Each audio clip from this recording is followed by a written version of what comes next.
ओम मातर्मे मातरिष्वन् पितलतुलगुरो भ्रातृरिष्टाप्तबन्धो स्वामिन् सर्वान्तरात्मन्न जरजरहितज्जन्म मृत्यामयानाम् गोविन्दे देहि भक्तिं भवति च भगवन्नूर्जितां निर्निमित्तां निर्व्याज्यां निश्चलां सद्गुणगणबृहतीं शाश्वतीमाशुदेव यो अन्तः प्रविश्य मम वाचमिमां प्रशक्तां सञ्जीवमेति अखिलशक्तिधरस्वधाम्ना अन्यांश हस्तचरणश्रवणत्वगाद्रीन् प्राणान् नमो भगवते पुरुषाय तुभ्यं हरि ओम.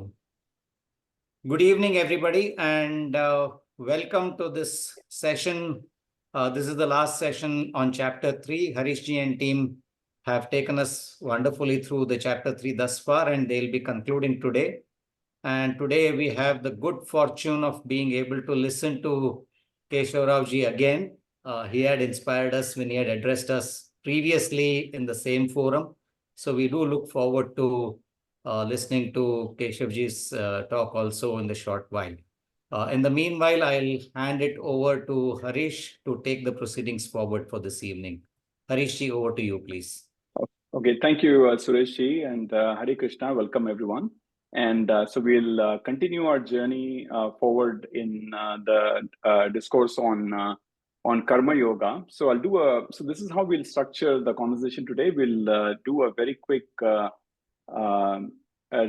on what we've covered so far. Won't take more than a couple of minutes, and then we'll talk about three topics within what's remaining in chapter 3. We'll talk about the influence of gunas, and then the influence of the innate nature and the swabhava. Pratibha will walk us through that. And then what are the reasons why, what causes sinful action and what can we do about it? And they will lead us to the conclusion of that. So we expect that to take about 25, or 30 minutes. And right after that, we will transition over to Sri Kesava Rao Tadipatri, who will, bring it all together for us in terms of what we've covered in Karma Yoga. And also tee us up for Jnana Yoga, which is going to be coming in the next month or so. So that's how we will do it. So so we'll get started with what we've covered so far very briefly. So as you know, it all started with Arjuna's confusion about what is superior, Karma Yoga versus Jnana Yoga, since Krishna in chapter 2 had extolled the virtues of both. And then Krishna explains that, while both paths lead to liberation, what path makes sense to you, it really depends on the innate nature, capability, and the context of the seeker. He also explains about binding and non-binding actions, and that when a person does karma without expectations and is done as an offering to God and to the Lord, then it's not binding.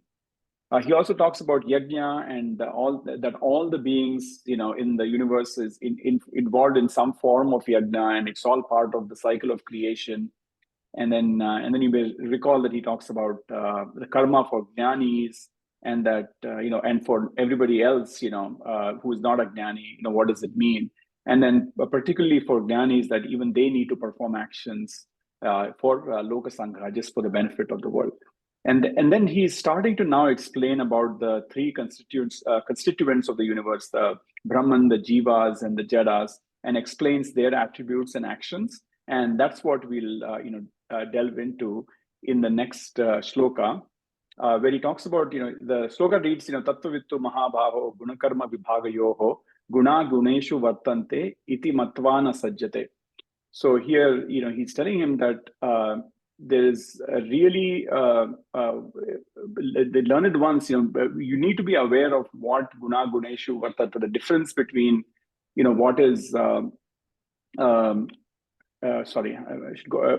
I skipped a slide. I apologize. I'll go to the previous one. So it starts with prakrite kriyamanani gune karmani sarvashah ankara vimudatma karta aham iti manyate. So here he talks about how the one who is a vimuda, one who has ahankara, he thinks that he is the doer. So this is where he talks about what prakriti is, what gunas are, and how we contextualize both the prakriti and karma in this context. And then he proceeds on to say, Tattva vittu mahabhaho gunakarma vibhagayoho guna guneshu vartante iti matvana sajjate.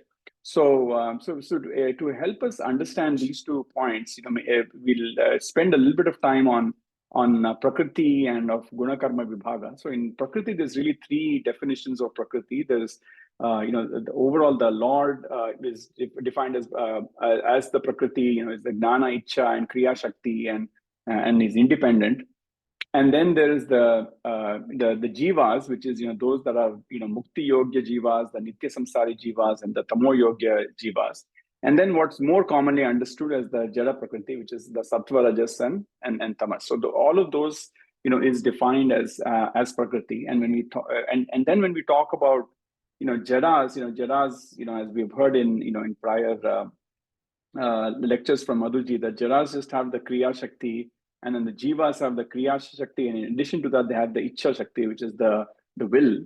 And then and Bhagwan has kriya, ichcha, and also is independent. So he has the swatantra shakti.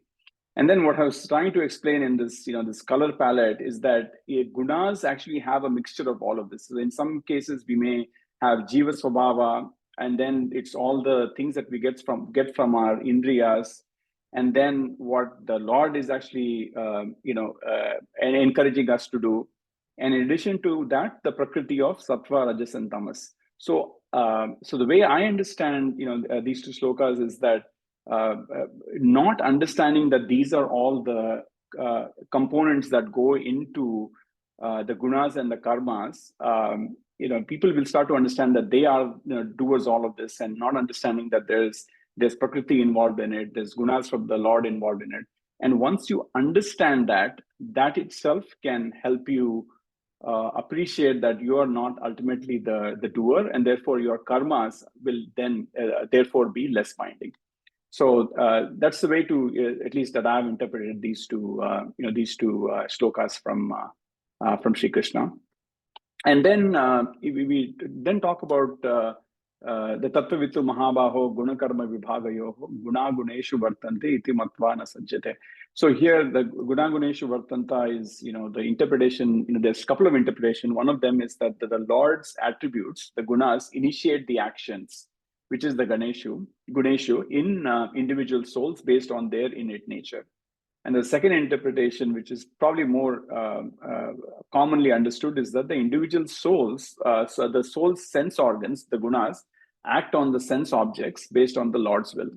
So ultimately, it is the way to understand that is that it is the Lord's will, but it will be colored by your prakritis for sure. So one question that that arose when I was contemplating this is, well, in that case, do we now feel like, okay, I can do anything? Ultimately, it is the Lord's doing. So how much, if any, influence does do jivas have? And they do have some. I mean, the way to think about it is that the how you filter, I guess all these gunas are coming from the prakriti, from the Bhagavanta and all that. But how you apply the filter is where we may have a little bit of influence. And the more so the reason we do a lot of the karmas and the pujas, the bhajans, or satsangs, what have you, is so that we can do shuddhi off our filters, so that when the prakriti is doing it's playing its part, then we are able to do it, perform our actions with the right context. So we will definitely get more into that in the subsequent verses, but that is a quick summary on the prakriti and the gunas and all of that. So with that, I will transition over to Pratibhaji to talk about the next part, which is, okay, well, then how does this connect back to what Krishna is asking Arjuna to do in terms of the war? So over to you, Pratibhaji.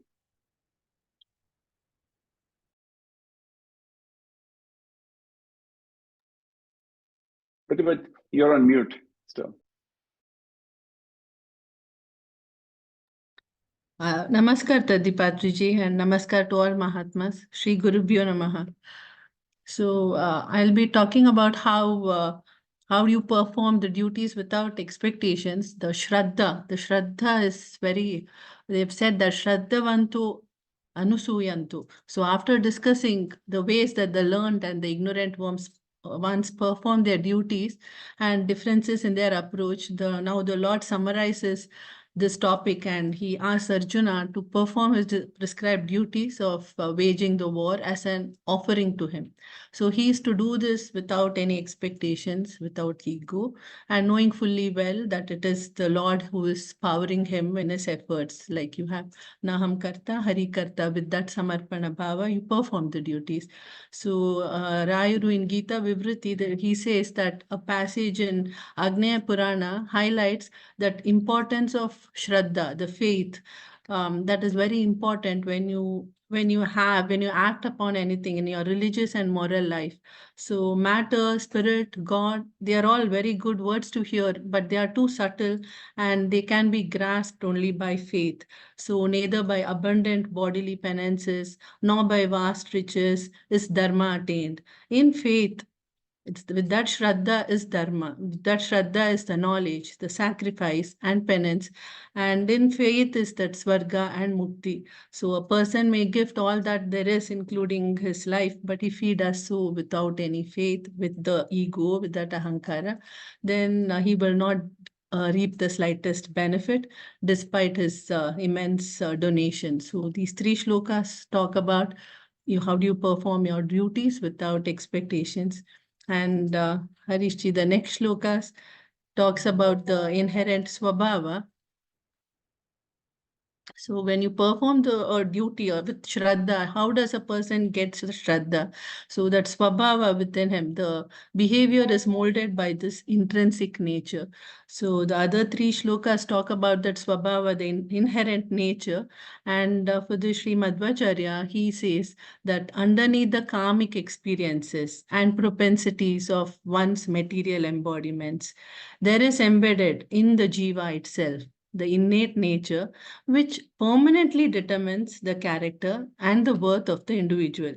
So after making allowances for the influences of karma, then the tendencies of untold experiences in the past, and the influence of heredity. So all the prarabdha and everything you taken, but finally we must take shelter in the last resort under the theory of innate nature. So the swabhava is extremely important. Um, Too often it happens that we know better, but we do the worse. Why is that? So it is because our habits, they hold us very often as an iron vice, and we are powerless to overcome their strength and escape their grip. So that's Swabhava. It's because of that inherent nature. Now, is God powerless to destroy that Prakriti? Can he not take that Swabhava out? So the Lord Madhvacharya, the Guru answers, Prakriti itself is his servant, and it is the Lord who has endowed this Prakriti, this power it possesses, and now the Lord chooses not to destroy that power.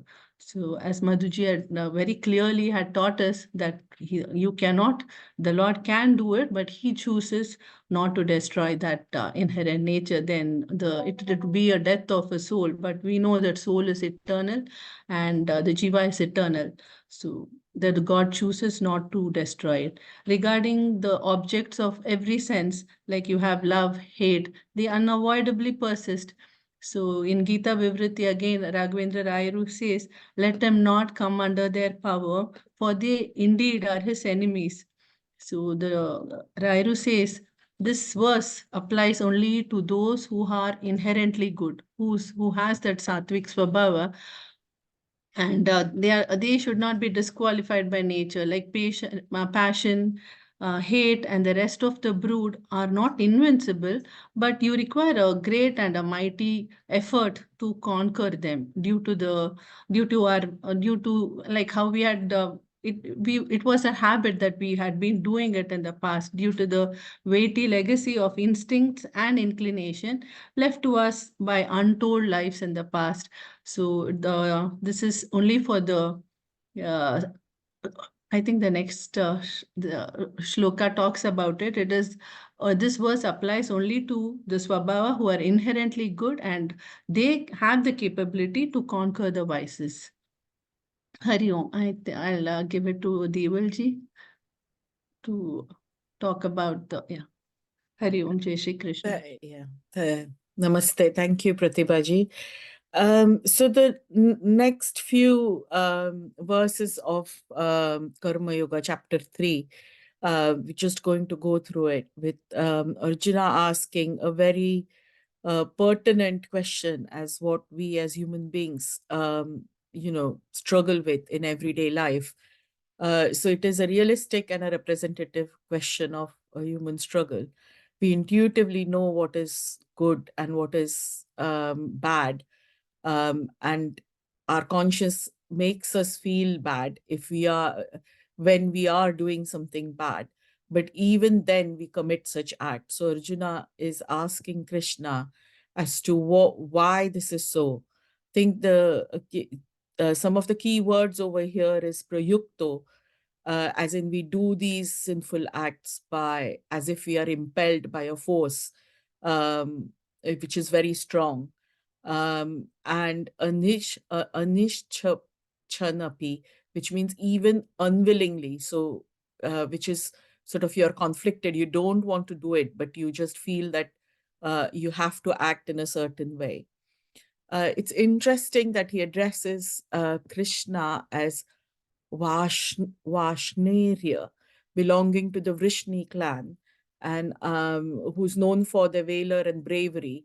And I wonder, because the later verses talk about how the higher can conquer the lower senses, is he appealing to Krishna and the use of the word from Vrishni clan? But I'm open to any other suggestions for that. Krishna then goes on to explain how karma, which is sort of loosely translated in as lust in, but mainly it's about desires of worldly enjoyment as a cause of sin. It sits within all of us, and it is a rajoguna sammuda. So it is sort of in because we are a mixture of all the gunas, it sits with rajoguna, and it deludes the soul into believing that worldly objects will give us satisfaction. So if we desire something and we get it, then we want more of it, and it creates greed, as we have heard in chapter 2 as well. But if we desire something and we don't get it, then it is intensified and we get anger because we feel frustrated. In this verse, the keywords sort of used, the adjectives that are used to describe karma is mahanasho and mahapapa and vairanyam. So he's not, so it's quite interesting, because he's not just saying that it is devouring, it's all devouring or all sinful. So it's sort of stressing how much of a grip it has on our daily actions in our daily life. Since there are many causes of anger, and because anger causes us to commit a lot of abominable actions, and he is classifying it as an enemy because it's counterproductive towards all the human goals of righteousness and the path towards moksha. So if we didn't have the desire, there is no opportunity for anger to manifest, and then the actions would be different. Next slide, please. And then he goes on to explain. So we do have the knowledge of what is right and what is wrong, and that knowledge is called discrimination. This discrimination actually resides in our buddhi, but karma is such a formidable enemy that it clouds our discriminatory ability of the intellect. And Sri Krishna gives 3 grades of examples in this particular shloka of how it does it. As a fire that is covered by smoke, or a mirror that is masked by dust, or a fetus embryo that is concealed in the womb. There are a couple of interpretations I came across. So the Madhvacharya's explanation is that Kama covers Atma. I think he means Jivatma, as smoke covers fire, and dust prevents one from seeing the reflection in the mirror, which Kama prevents as you are perceiving your Atma. And as the womb imprisons the embryo, it is like the Kama, which is imprisoning the person in the material existence. And that is how we go on committing actions which are then giving more imprints on our jiva. Another interpretation is why is he giving 3 examples for the same thing? Same point being conveyed. So another example I read is that he's talking about different types, different gunas in the jiva. So the fire could be considered sattvic, the mirror as a rajasic, and the embryo as a tamasic. So even different elements of our gunas can get covered or can be affected by karma. Thus, that is its strength. Next slide. The following 2 verses then talks about how desire overpowers the the discriminatory power. What happens is it lures it to be fulfilling it, and the more one attempts to try to douse the fire of desire, more strongly it burns. The word it is used is dushpurena, analena, meaning it's like insatiable and inexhaustible. It is so whatever you do, it will just continue to have a grip on what you are doing. We know from Jnana Yoga that, and from Vedic scriptures, that moksha can never manifest until we first attain Atma Tattva or soul realization. And if this is the case for persons of wisdom or who are exalted beings, then ordinary beings will find it even more difficult to have the discriminatory power. I'll come to the Kama Rupena description in the next slide for this shloka as to how it has a hold over it. Sri Krishna then tries to explain where is the location, where is it that Kama binds to us in our body. And he states that it is at every stage. So it is in your indriyas, your senses, your manas, and your buddhi, where lust exercises its dominion over the soul. And under the sway of the lust, the sense objects are desired by the senses. The senses infatuate the mind. The mind misleads the intellect, and then the intellect loses its discriminatory power. And once the intellect is clouded, the soul becomes a slave to lust and will do anything to satiate it. And as explained in the previous verse, because it is inexhaustible and insatiable, we are just in this vicious cycle of just repeating ourselves. Next slide. So in the final 3 concluding slides of this chapter, Sri Krishna then goes on to explain how we should be controlling. So the first step towards understanding is to try and control the sense organs.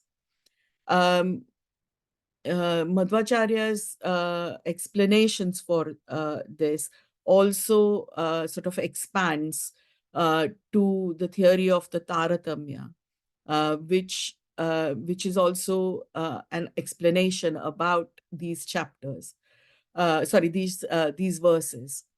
So karma envelopes the mind and the intellect even prior to Atma Tattva or soul realization, but that people need to be vigilant even after Atma Tattva is achieved, because karma is so powerful that it is able to exert its influence, and vigilance is still required. So in this in 42, it talks about the chariot analogy, which we have heard so many times before from Kathopanishad as well as in the Gita. And what Madhvacharya is explaining over here is that through the knowledge of Vedic so karma, so destroying the enemy of karma is learned through the knowledge of Vedic scriptures with the words of a spiritual master. Controlling the five senses is the key step. So there is no possibility of conquering karma. But as described before, even even in living beings, the devatas are superior to human beings. Indra is the chief devata of the Indriyas. Shiva, being the presiding deity of the mind and the ego, was superior to Indra. Above Shiva is Brahma, which is the presiding deity of intellect and discrimination. And superior to Brahma is all the avatars, expansion, and Sri Lord Krishna himself. So knowing this order of gradation and destroying the powerful enemy are the at the very root makes one qualified for moksha. And this knowledge of the sequence of the superiority amongst the senses, mind, and intellect and the soul can now be used to root out the lust as it is explained in this final verse of this chapter. That is my understanding. As per my capacity. Shri Krishna Paramastu. Thank you, Deval. So that concludes the third chapter. So now what we'll transition now to is Sri Kesava Rao Tadipatri ji. So I wanted to do a brief introduction. So he has learned Mother Siddhanta from his father, who in turn has learned it from his father. So there is a parampara even within his family, and his grandfather has learned it from Sri Satyadhyana Tirtha, and again that's on the adhyatmic side, and professionally he's an MSc from the IIT Madras. He has done in computer science. He's lived and worked in India and Australia, and since 1985 he's been here in the US, and has continued his swadhyaya and his Pada Pravachana's here in New Jersey and Connecticut. And in 1998 he started conducting Pravachanas at national and international levels, and has done Shastra Dhyana with his disciples. And he's also had the privilege of connecting with Sri Puttige Swamigalu, and with his blessings has a greater Shishya Sampad that he is engaged with, and with his Patas and Pravachanas. So we've had the benefit of knowing him and listening to many of lectures from him and his wife through Krishna Vrindavana here in Edison as well.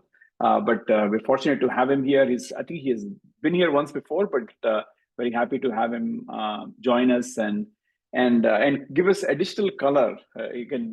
As they will say, what we have shared now is our understanding, which is definitely limited. So would like to understand more from him directly. So welcome, Sri Tadipatri ji. So over to you.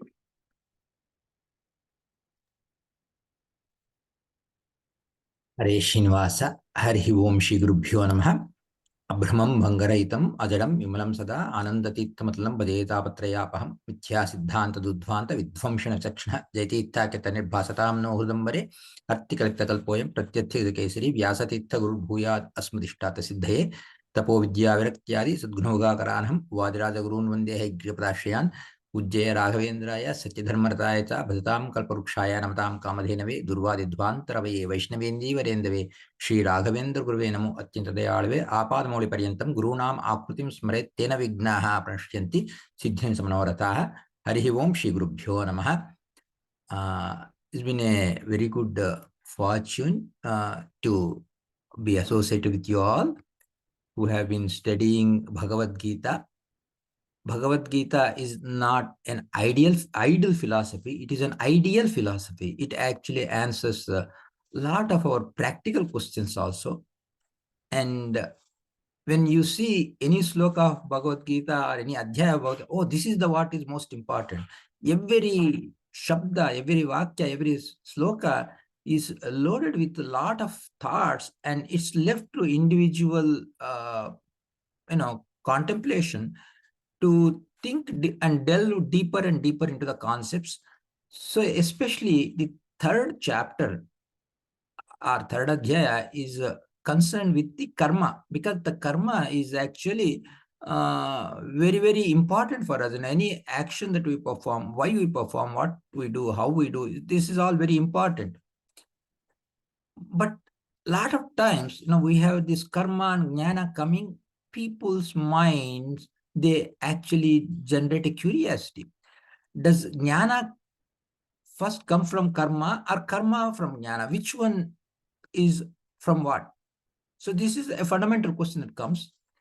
To do any karma or action, you need to know what that karma is, how to do the karma, what are the benefits of doing it, before, during, and after. What are the links to that karma? Like before doing the karma, how to make the preparations for that karma, how to set a stage, how to acquire all necessary things for that, and all these things we do that. And during the karma, how to handle the obstacles for that, how to manage it.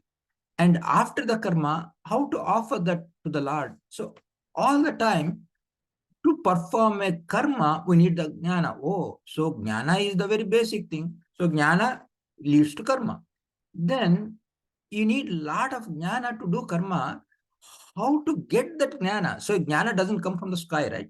It has to, somehow you have to acquire that jnana. So to acquire the jnana, you have to perform some action. So you can't say Swarupa jnana is natural, but it is Vrittirupa jnana, how we actually conduct in our lives. So to acquire jnana, you need karma.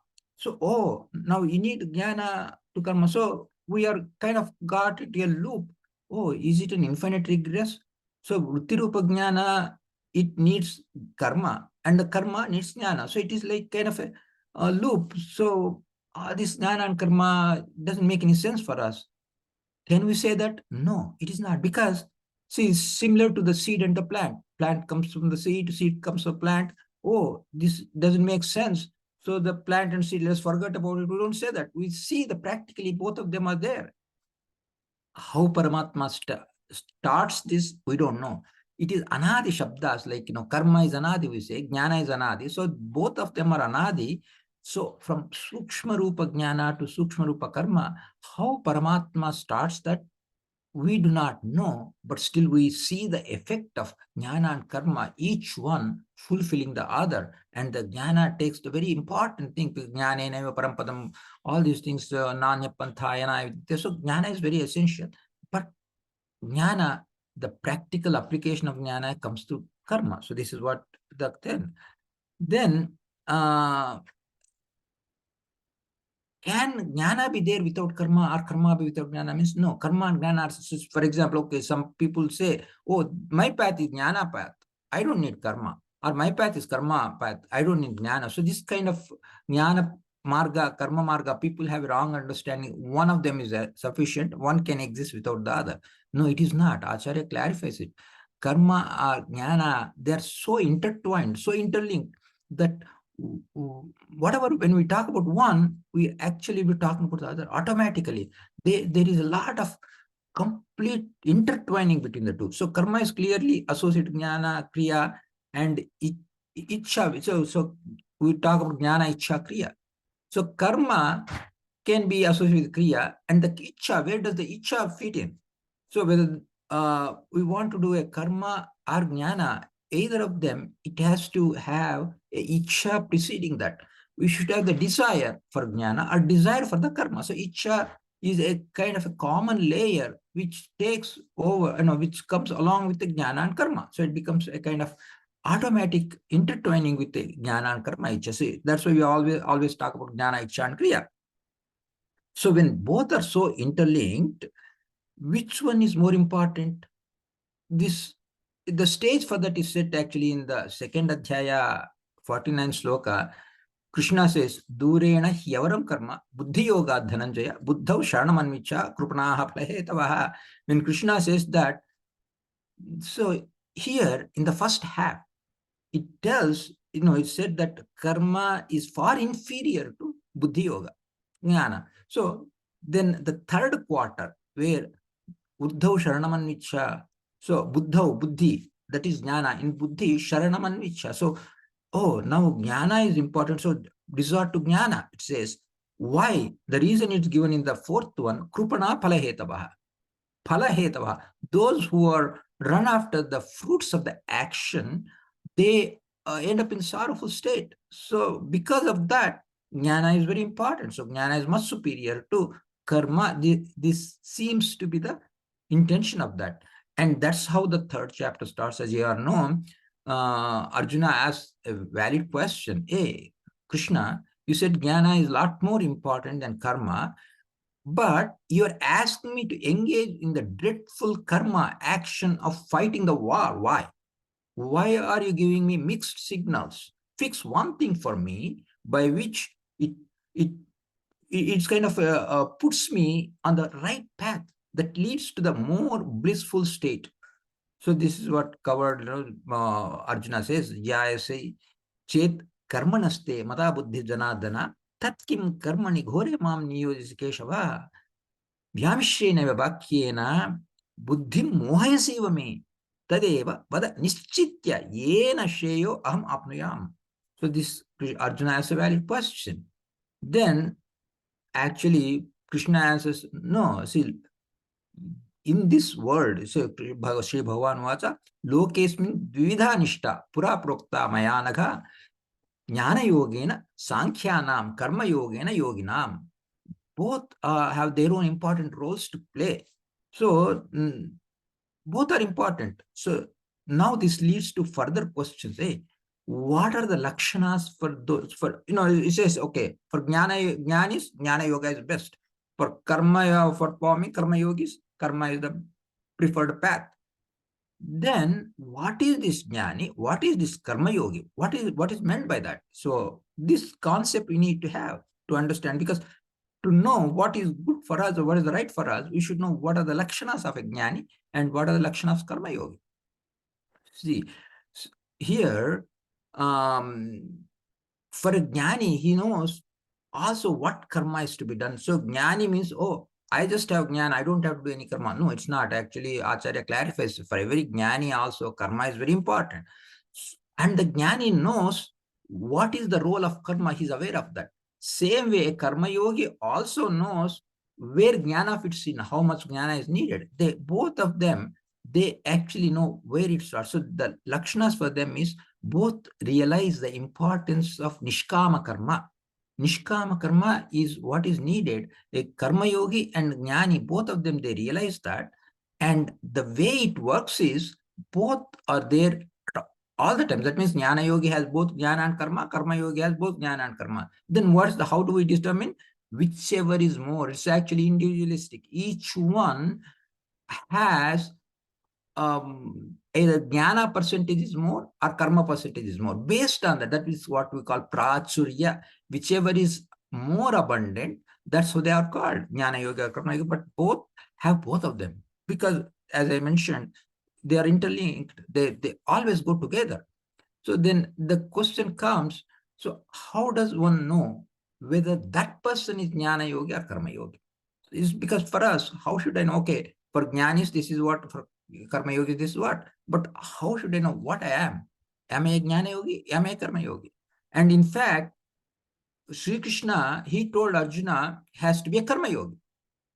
You are one like Janaka Maharaja. Karma yogi's example is like Janaka Maharaja. Jnana yogi examples are like Shanaka, Sanandana, all the rishis and all that. They are like jnana yogis. And Krishna says, hey Arjuna, you are a karma yogi like Janaka Maharaja. That's why you don't say, oh, I'll go to the jnana approach. No, you are bound by the karma approach only. So this actually raises another curiosity for us. For example, if we take the Tattvabhimani Devatas, they do so much of action, tremendous amount of action, karma that they do abhimanitva for so many jivas for such a long periods of time, yet they are considered as jnana yogis only. Why?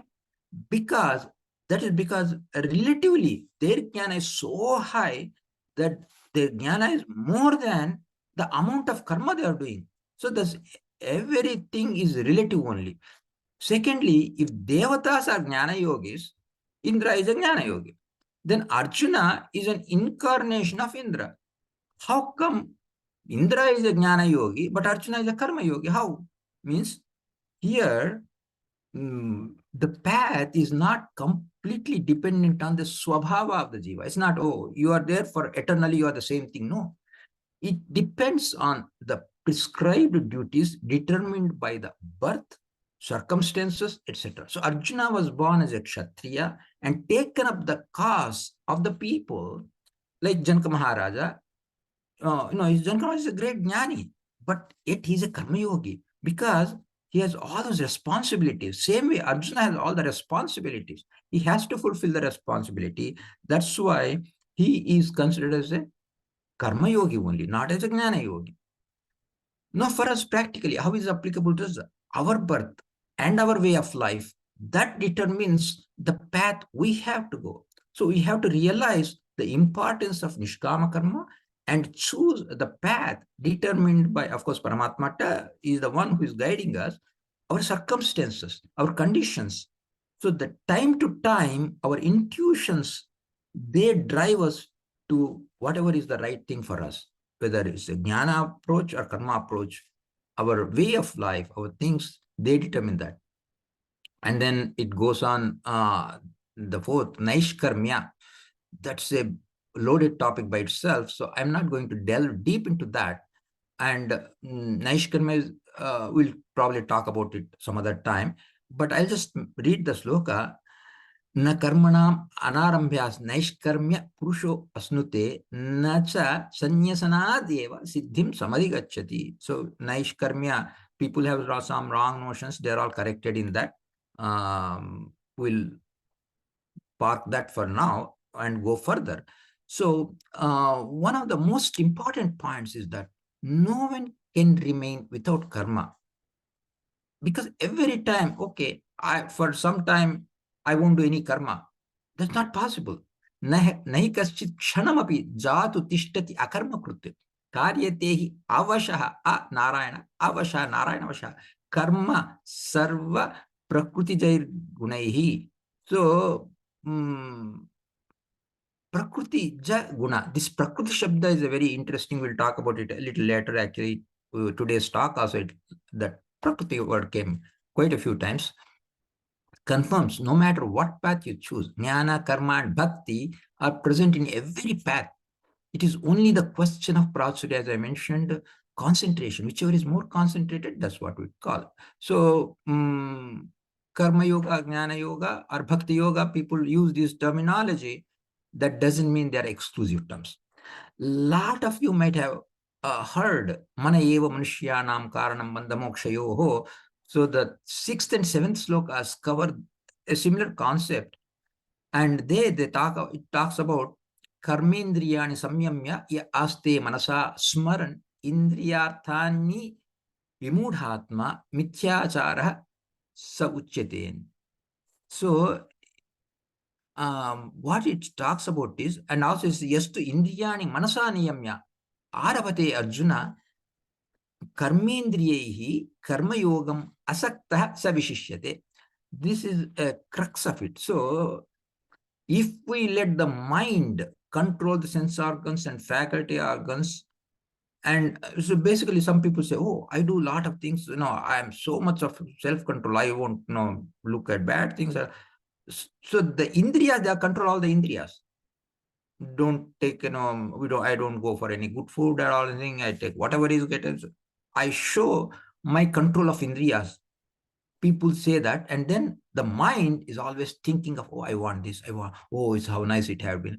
That means the person is, what is saying is he has a false demeanor, and ignorance is covered by that, because the mind is always running after something, though the Indriya control is only external.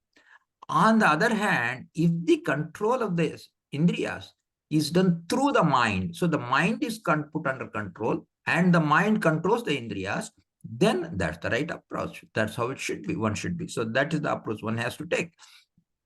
And one must be careful in adapting the Smritivakyas like karmana badhyate jantuhu, with such notion that, people can get misguided. Oh, karma is bandhaka, right? So what I'll do is, I won't do any karma. I'll just sit without karma and I'll do. That means, first of all, it's not even practical, one thing. And second thing, is wrong also. And that's what clarified by Krishna. He says, Niyatam karmatvam karma jayo hi akarmanaha. Sharira yatra api cha te na prasidyet akarmanaha. And it says, basically what it's saying is, it is better to perform the karma rather than remaining actionless. Because even for Sharira Yatra, that means even for conducting our... psychology ಅರ್ಥ ಮಾಡ್ಕೊಂಡು ನಾನು ಅರ್ಥ ಮಾಡ್ಕೊಂಡಿದ್ದು ಅವತ್ತಿದ್ದೇನೆ ಅಷ್ಟೇ. ನೀವಿಬ್ರು ಹೋದ್ರಿ. Hello, please. Could you please mute? Please, somebody is unmuted. I request all of us to be please muted. Yeah. Okay, thank you. So here, when we do the karma, it has to be done in the right way only. Even in Krishna, when he said the jnana is more important than karma, there he's talking about krupana phalahetavaha. So he's saying, jnana is better than karma when karma is done with a phala as a goal. So don't have the fruits as the goal. Of course, the fruits will come. Paramatma will give. Now, it doesn't mean like you work for a job and don't expect the salary. It's not that kind of a thing. But when it comes to adhyatmika level, when you perform the karma, don't put your mind on the fruit all the time. Then you can't even execute properly. So detach yourself from the fruit so that you can concentrate on the action. That's what is, even practically, that's more meaningful. Yagnarthat karmano anyatra lokoyam karma bandhana tadartham karma kaunteya mukta sangha samachara. That the key word is mukta sangha. You have to become the mukta sangha. So if you take the two statements, karma is binding, karma is not binding. Both are valid statements. Is it possible? Can we make? I mean, yes, by proper qualification, both can be made meaningful and non-contradictory. How? Avaishnava karma is binding. Vaishnava karma, meaning a karma done with Vishnu Priti, done for Vishnu Priti and without phala kamana. That is really Vaishnava karma. That kind of a karma is not binding.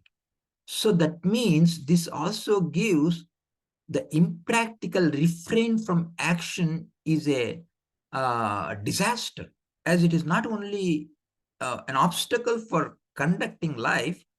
The non-performance will include rejecting Vaishnava karma also. That means no karma means no Vaishnava karma also, which is a problem, which is actually binding. So because Vaishnava karma is non-binding, means not performing Vaishnava karma becomes binding. So even an attempt to perform any karma can become bound by, and it is binding. So we have to be very careful. So then the verse 10 to 15 covers setting the stage and explaining the karma chakra, or the cycle of action, which you may have studied in detail. So I would not go into all the details, but just briefly mention it so that we have the flow. Jivas come from food, whatever, through the path that is described in the Shastra. And the food, grains, all this come from Parjanya, or the clouds, which get created from the sun, who gets pleased by yajnas. Yajna, people translate a lot of places who use the translation yajna, sacrifice. Please don't use the word sacrifice for yajna, because yajna is translated sacrifice is a very wrong translation. probably the closest you can say is yajna means the worship of Vishnu in the pratika of Agni, fire. That is what is yajna. That's the truth. There is no sacrifice or nothing. So these yajnas are a form of karma, and the karmas are from the output of Paramatma, Parabrahma. So the karmas were originated, controlled by Parabrahma. And to understand the Parabrahma, we need Vedas. So the Parabrahma manifests from the Vedas, and the Vedas, they manifest. The Vedas are eternal, anadi, but still the abhivyakti, we call the manifestation of the Vedas, is from the jivas.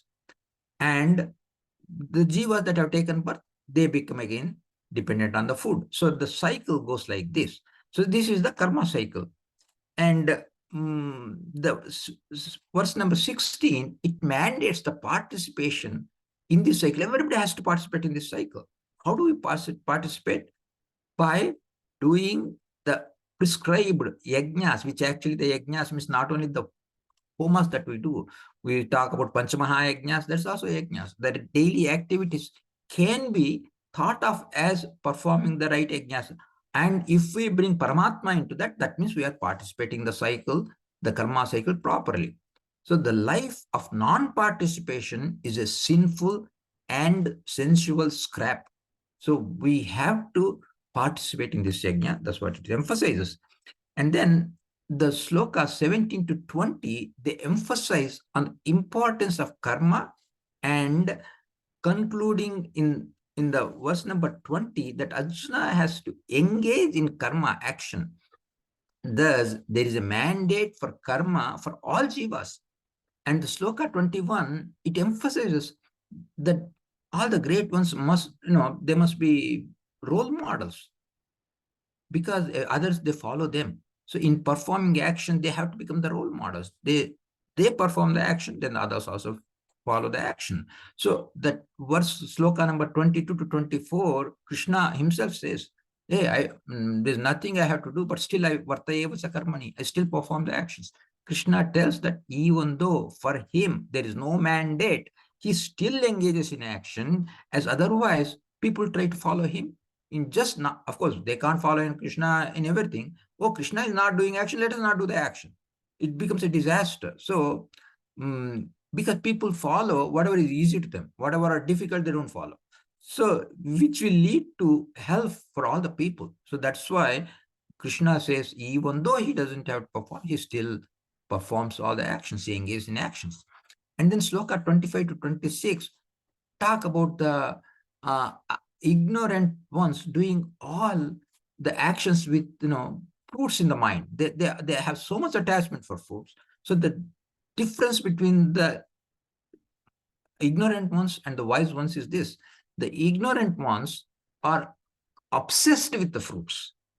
The wise ones, not that they don't expect the fruit, but they say, oh, it's left to Paramatma. Whatever he gives, let him. So they accept as a prasada of Paramatma, but they don't attach any importance for the fruits. They are not, their mind is not obsessed with fruits. So that's what is important. Then the slokas 27 to 43, which we have gone through today, you already discussed that. So I'll just summarize it briefly what is. Despite the fact that Prakriti, the word Prakriti is very interesting. Prakrushta krutimatvat prakrutehe harehe. Rajan Swami says that Prakriti Shabda, he uses at different levels. The highest level is Paramatma. Prakriti Shabda Vacha is Paramatma. So despite the fact that Prakriti Namaka Paramatma, using his gunas, which are his Jnana Ichcha Kriya gunas, and Paramatma controls the Prakriti or Swabhava of the Jivas also. So, of course, they are Anadi, but still they are controlled by Paramatma. So, using the Prakriti or Swabhava of Jivas and their Jnana Ichcha Kriya Gunas. So, remember how the layers are coming. The highest layer, Paramatma, with his Jnana Ichcha Kriya Gunas. And he uses the Prakriti or Swabhava of Jivas and their Jnana Ichcha Kriya Shaktis, which are dependent on Paramatma. And using the Prakritika, Prakriti is sattva, rajas, tamo guna atmaka prakriti. So the gunas, sattva, rajas, tamo gunas of the prakriti, and using the prakriti janya deha indriya, so that means the body, the sense organs, and the internal faculties, antahkaranas, they all are manifesting from the prakriti. So using so the gunas here are, these are all the gunas, sharira, indriya, and this body, sense organs, and internal faculties are the gunas, and the prakriti is what is creating this. And using all this, Paramatma makes us perform all the karma faculties. So we're totally dependent. You look at the jiva role here. So there is a misconception, oh, I have a little bit of free will. No, this sloka clearly says jiva has absolutely no free will, and it says it's ignorance. It says jiva thinks that he has a free will despite all this. That's why Acharya, when he goes Naham Karta, Harik Karta, Tat Puja, Karmaja Akhilam, when Acharya says that, he means Naham Acharya, Vayudeva, who is doing so much, if he says Naham Karta, that shows us what it is. Of course, then the lot of questions will come. If I am not, don't have free will, then what am I doing? How am I doing? That's a different topic. We'll come to that maybe in a different talk. But definitely, it emphasizes that we do not have, because remember, every circumstance, every bit of a thing comes from something else. So we are driven like a robots, but still we have no choice. Oh, then I have, everything God is doing. I don't have to do anything. It's not possible, because you don't have swatantra for performing action, means you don't have swatantra for remaining actionless also. You are driven, you have to do, and everything, all these prakriti gunas, they're going to drive you. You're going to do, so you're bound. You have no other go. You'll keep going, that's all. So this is what it is. So people are covered by delusion, and this delusion is caused by egoistic ahankara vimudhatma, the shabda that is used. Why people think that they are doing it? Gives because we have the delusion caused by the ahankara, and it says, oh, I am the doer, I am doing it, everything is under my control. Imagine a signal that comes from the brain. By the time it reaches the hand, we lift the hand. Oh, I want to lift the hand, I am able to lift my hand. But the brain sends the signal to the hand. Are we carrying the signal? We are not carrying the signal. The signal is carried by whatever forces, powers that are there. So all this is, there are a lot of things that are beyond us. We have to realize that.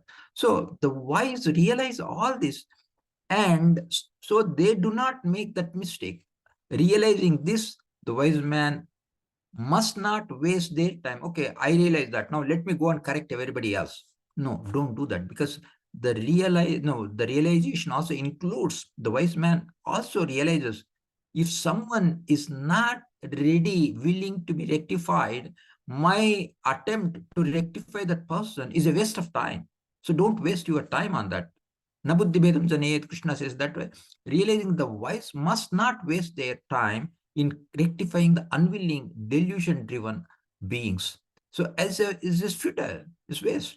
So with this realization, one must engage in action. So Arjuna, you have to also do your war, but you should participate in the war, but with nishkama approach and karma samarpana attitude, you have to perform. That's the key. And basically, if we summarize all this, when we do the karma, we have to keep 4 things in our mind. First thing, I am not a swatantra karta. I am not an independent doer.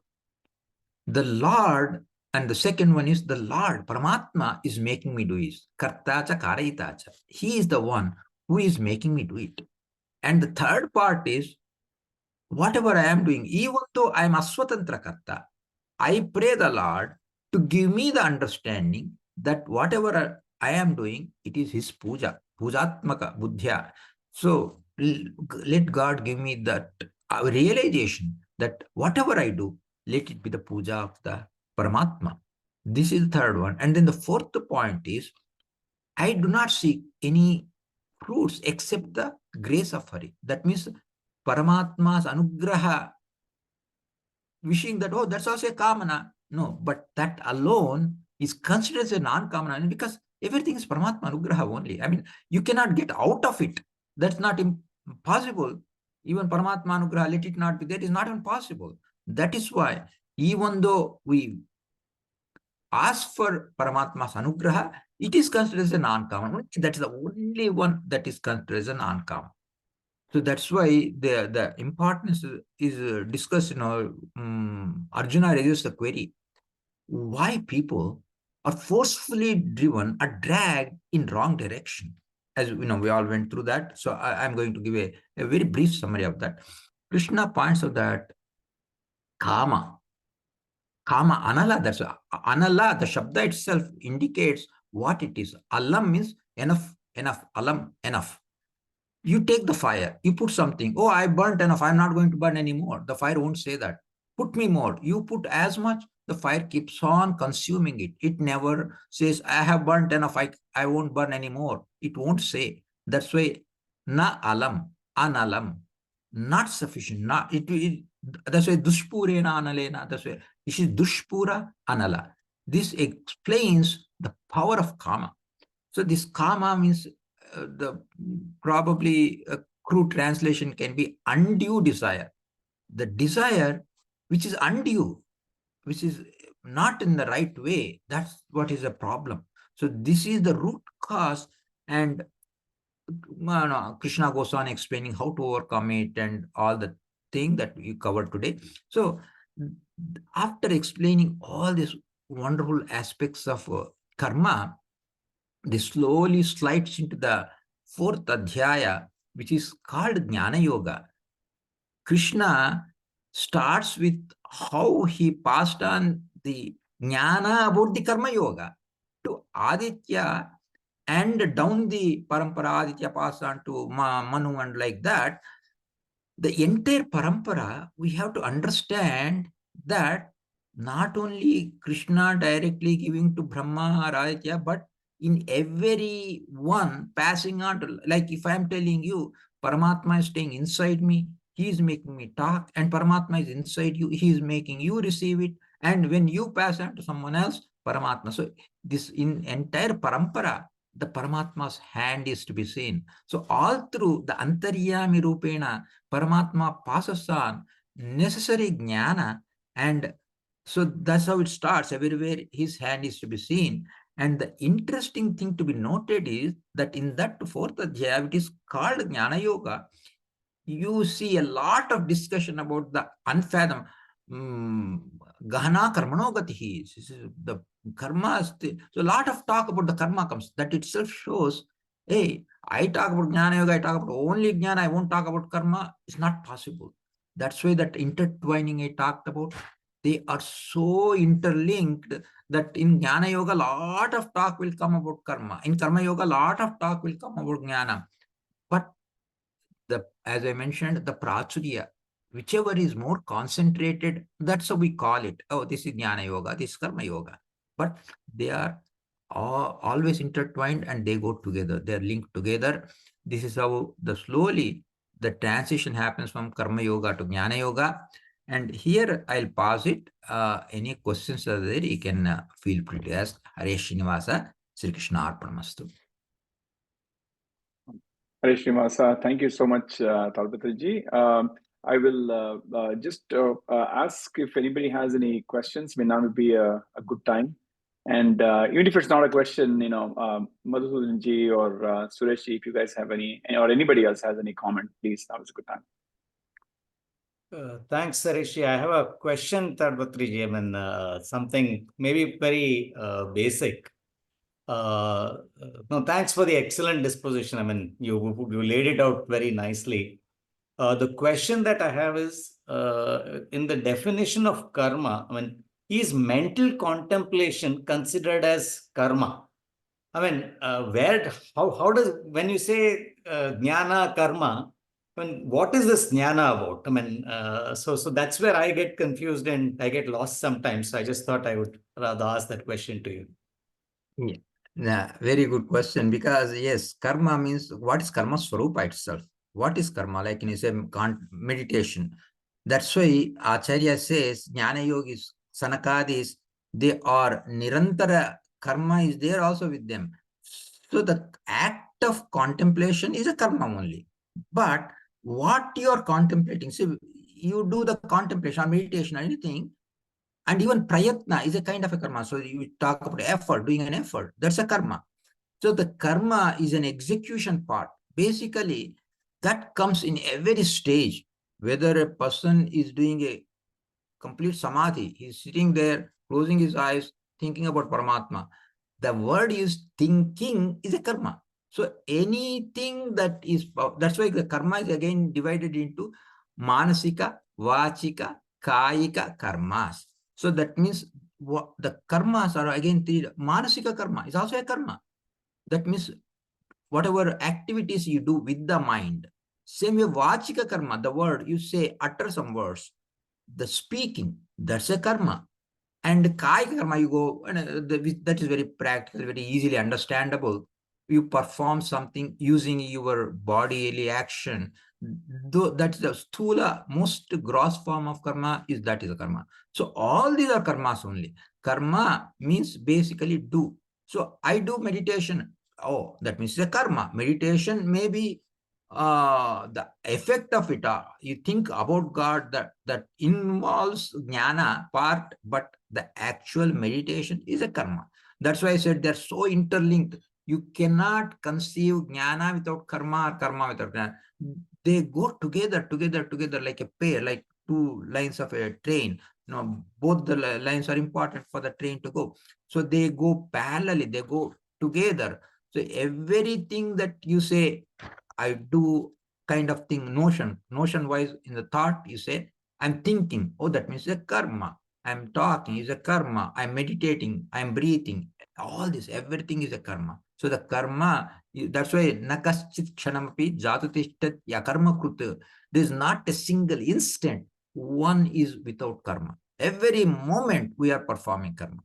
That is the thing. So that is the karma swarupa. Everything that we do, whether mental, physical, word-wise, they're all karmas only.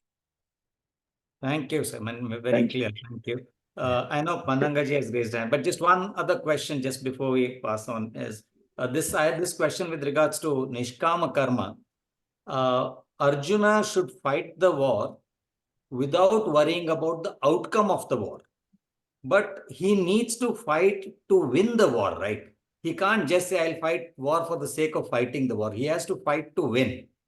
While he should not worry about the outcome of whether he actually wins or not is a different question. So between objective and outcome, how does one understand Nishkama Karma was the other question that I was having. Yeah, very good question, because that's why Tasmat Yudhyasva Bharata. The thing is, yes, you should have the goal. Having the goal is nothing wrong. But not having the attachment, the fruits means I am not the giver of the fruit. That knowledge should be there. So yes, one must do the best. That's why it says, Tasmad Yudhyasva Bharata, there the Bimba Pratibimba Bhava is brought. That means we are like the Pratibimbas, Paramatma is like the Bimba. That means the Pratibimba, naturally Paramatma, because he is the Bimba Rupi, he makes the Jiva perform the best. So that everybody must do the best. Oh, I don't care of the fruits. I fight for the sake of fighting the war. No, because as Vishnu Rupa, Arjuna is fighting. Narayana Dvit Tad Anubandhi Nigrahameva Karyam. Krishna says Narayana Dveshi and their Nirbandha, they're stopping them. That is what is your ultimate duty. So when Arjuna has that as the ultimate motive, that means that the motive. What is his motive? To make Paramatma's thing come into picture. That means which includes the winning the war is part of Narayana Dvit Tadanubandhi Nigraha. So winning the war, if he doesn't win the war, if he loses the war, then how can he do Narayana Dvit Tadanubandhi? Narayana Dvit means those who hate Narayana. And like, for example, all the Kauravas and their associates also, the Bhishma, Drona, they also have to be killed because the Anubandhi, they are connected with that. All that has to be accomplished. That has to be accomplished. It can be accomplished only by winning the war. Winning the war is the second layer. The first layer is pleasing the Paramatma. That includes doing your best. So you never do any action for the sake of this. Oh, I don't expect the fruits. the Nishkama word is to be understood that you are not having any control over the fruits, the karma phala. That same thing summarized in Karmanyevadhikaraste ma phaleshu kadachana ma karma phala hetudhur mate sangos tvakarmani. That's what it is. That means you do not have any power in phala. Then why bother about it?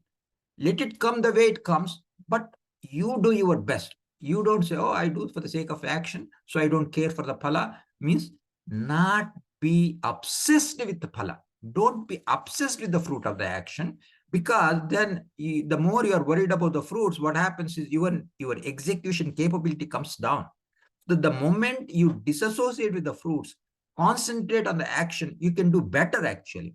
So what it is saying, Nishkama karma is, do not be obsessed with the fruits, concentrate on the action. The fruits automatically come. That comes, the best you do, the best the results are. So the results are in conformity with the amount of action that you do. So automatically they come.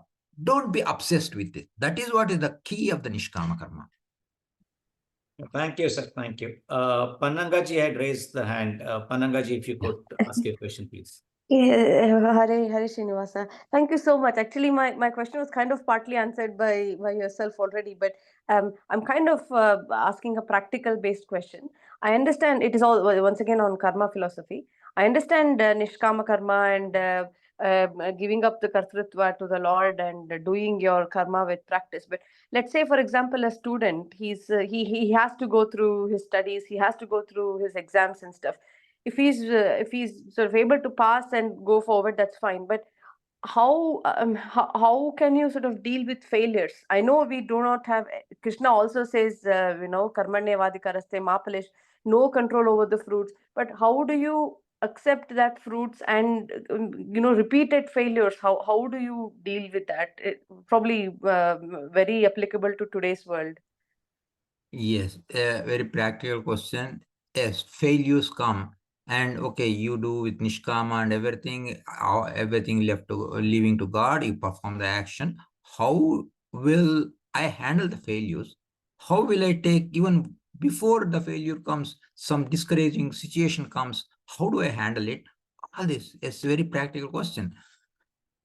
That's where this prakute kriyamanani, this verse comes into effect. So you realize that there are so many forces that are above you. You do not have control over them, but you seek the help. That's why Guru Sishya Bhava and all, wherever you are there, you see that some forces are against you. You are not able to succeed. There are discouraging situations are there. The failures are coming. The person, if he is not able to handle itself, he seeks help from someone who is more capable, who understands his problems, his weaknesses, his deficiencies, those who can understand and help him out. He should extend his hand for them. Again, the prerana comes to him, to the person who is giving the help, all that comes. So the person should seek help from someone who knows his situation and is able to offer a helping hand and guide him through the process. And how to handle is, sometimes the failure may come in spite of all the best of the effort. And for that, the failures says is that they are the stepping stones to success. So maybe once you one failure doesn't mean the failure of life itself. Okay, you failed in one particular instance. Find out the root cause of it. Try to address it, solve it, and maybe this can lead to something even better than that. So we don't know. We don't know all the circumstances that are surrounding that.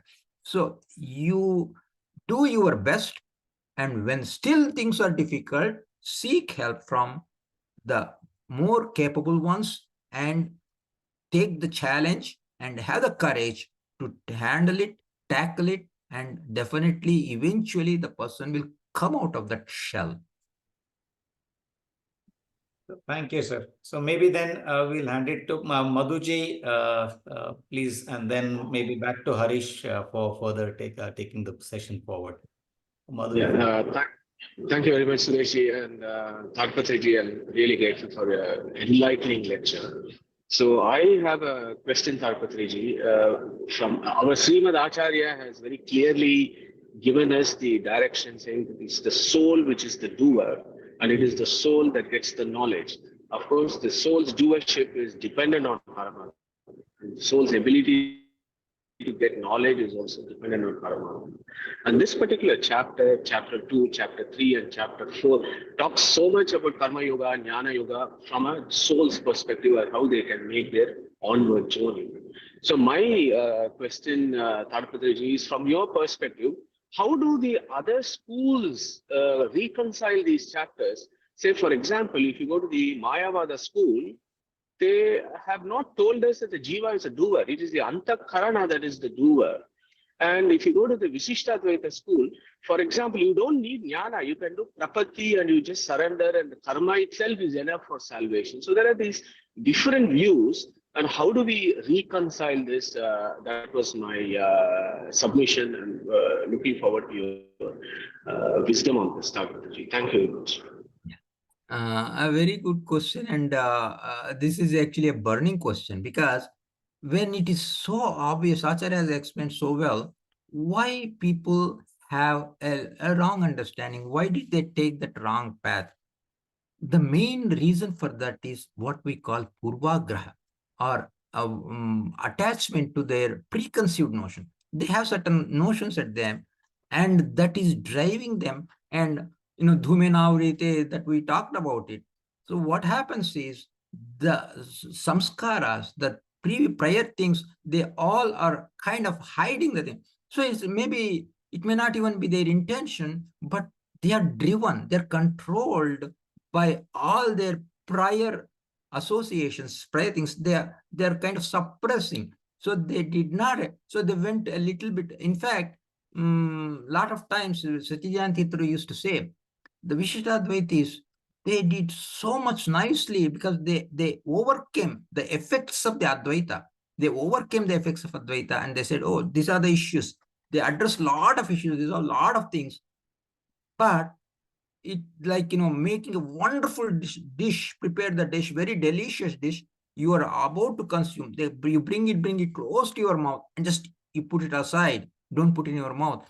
That's what is happening with Advaita, because they actually found out the issues there in Advaita, but when it came to close, they slipped in a lot of small little things. They committed blunders. For example, this prapatti, when it talks about it, yeah, I don't need jnana, I just do surrender. But whom do you surrender? How do you surrender? And this is without the knowledge, how can you even surrender? Because the process of surrender has to be known. And that's why prapatti, when Acharya is a prapatti, yes, prapatti we also accept prapatti, but jnana like a prapatti only. Prapatti without jnana is not possible. That's why sarvadharman parityajya mamekam sharanam vraja. When Krishna says that, a lot of people misunderstood. Acharya very, very easily resolve that. Hey, I have talked about all these do's and don'ts, and they said, hey, forget about all the do's and don'ts. Just surrender to me. That's good enough. Then why should Arjuna fight? He doesn't have to fight the war or anything. He just surrenders. That's it. Hey, Krishna, I'm surrendering to you. I don't fight the war. I don't want to do anything. I'll just surrender to you. Arjuna didn't say that. That's why Acharya says, Sarva Dharman Parityajya means that dharma, two ways Acharya resolves that. One is all the dharmas, karmas, their phalas, that's what give out the phala kamana parityaga is what you have, not the karma parityaga itself. Sarva Dharman Parityajya, not Sarva Dharma Parityaga, but Sarva Dharma phala parityaga. One way. And another says, Anya Sarva Dharman Parityajya. Hey, do your dharmas. Don't say, I'll copy that. That fellow's dharma, I want to do that. Don't run after someone else. Don't try to ape someone else. What is the right for you? All those you have to do. So, Anya Sarva Dharman Parityajya, by prefixing that Anya, it becomes very lot meaningful. So, this is how you resolve. So, why others missed means that's what they missed, the small links that are there because of their inherent whatever drawbacks or deficiencies are there.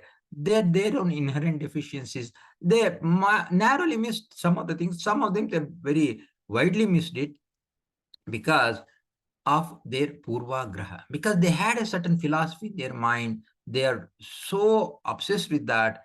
They want to somehow support that. They are trying to, what pustaka mastaka, whatever is there in pustaka, you have to get to your mastaka, not whatever is there in your mastaka, bring it to the pustaka. So that's what the mistake that they did. They had something in their mastaka, they brought it to the pustaka. Acharya said, no, first look at the pustaka, whatever is there, realize that and bring that to your mastaka. That's what the others missed. Thank you very much. Back to you, Suresh. Harishji, over to you.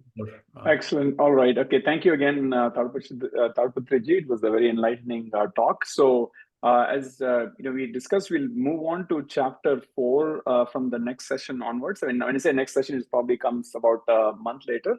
And Srinivas ji is going to lead us through chapter 4, and he'll just spend 2 minutes talking through the approach. So, Srinivas ji, over to you. I'll quickly share the one pager, so you can walk through it. Thank you. Okay. Thank you, Harish ji. And then namaskaras to my Guru Kesava Rao Tadipatri ji. And then to my fellow Adhyatma sadhakas. So I've been requested to coordinate, some knowledge sharing session on Jnana Yoga, which is the chapter 4. So, which is actually basically, even though it's called Jnana Yoga, it is largely in part continuation of Karma Yoga. And then, so in here we would see, as Kesava Rao ji explained about Nishkama Karma Swarupa, he kind of alluded to that. There will be more in detailed description of that, because Krishna himself asks, Kim Karma, Kim Akarma, right? Kavyo api atra mohitaha, even jnanis are confused about this. So that tatya pravakshami. So then he says, I will tell you on those things. And then there are various karmas. Actually, the karmas becomes yajna, because yajnaya acharata karma. In that context, any karma done towards that is also becomes yajna. And then what are the various types of yajna that he will come, right? Before then, in the beginning, there seems to be a disruption of flow of karma from the 3rd chapter to the 4th chapter, because then there is like a description of how Krishna is different than others, right? And then the greatness of Krishna comes. So it seems to be somewhat out of place. But then, because Krishna himself in kind of some places that he has said, hey, by the way, I have told this one to the Manu and Adityas, and then various people who had lived way before Arjuna. So Arjuna had to interject him and then tell him that, hey, how come that, how am I to know that we are told this one before? And also in subtly, Krishna had said, even in the passing or whatever, right? Even saying some Mayi Sarvani Karmani, Sanyasya Adhyatma Chetasaha, right? So then Arjuna says that, why offer everything to you? That means, how is it that you are different than others, right? And then why are you so great? So Arjuna basically kind of puts Krishna on a spot and then says that, now tell me before why, we have to take you as an exalted being and then do all these ones to you. And then Krishna has to kind of give an explanation before proceeding further on kind of Karma Yoga. So that is why it seems to be somewhat an interjection, but then it is very much needed. So, and then he kind of further explains about karmas and everything, various karmas, and then how this karma leads to the Nishkama karma, leads to this jnana, right? And then how then about the importance and greatness of jnana is talked about, and hence the name of the chapter, Jnana Yoga, kind of comes about. So we will go through all of that in those sequences, and I have kind of partitioned the chapter into those various shlokas and kind of bind them into some separate sequences. And then every other chapter, we will have a guest lecture with a guest would share his or her perspectives on this chapter, and then we will have like a summation in the form of a quiz, more towards in the end, and then a lead to the next chapter. So that is how I have structured it. And then you can see that I have listed some speakers in some numerals, but then there's no name behind it, because now I'm basically taking this opportunity for the people to come forward and then contribute if you want to contribute to any of those subtopics. So please reach out to either Suresh ji or me. And then if you're interested, preferably in a week's time. And if you don't get adequate number of volunteers, then Suresh ji or I will lean on some and then bring some additional pressure to kind of volunteer and then speak on kind of those. So that is why we need some time to do the coordination, and hence I am kind of asking people to reach out in about a week's time if are interested in sharing on those topics. Okay, so are there any questions on how we are going to go? No, I think it's perfect, Srinivas. So again, a plug for people to volunteer, and I can share that it is always a very working towards this is a lot of benefit to us, and I would definitely encourage others to do that as well. So I think with that, Suresh, I think we're ready to close. So, Yes, Rishi. Thank you. Thanks to you and the team. Excellent coordination and putting together the entire chapter. It's been a great learning experience, and thanks to Kesava Rao ji for wonderful summation and leading us on to the next chapter. And as usual, perhaps if you could close the session by Om, and then we look forward to the chapter towards the end of this month.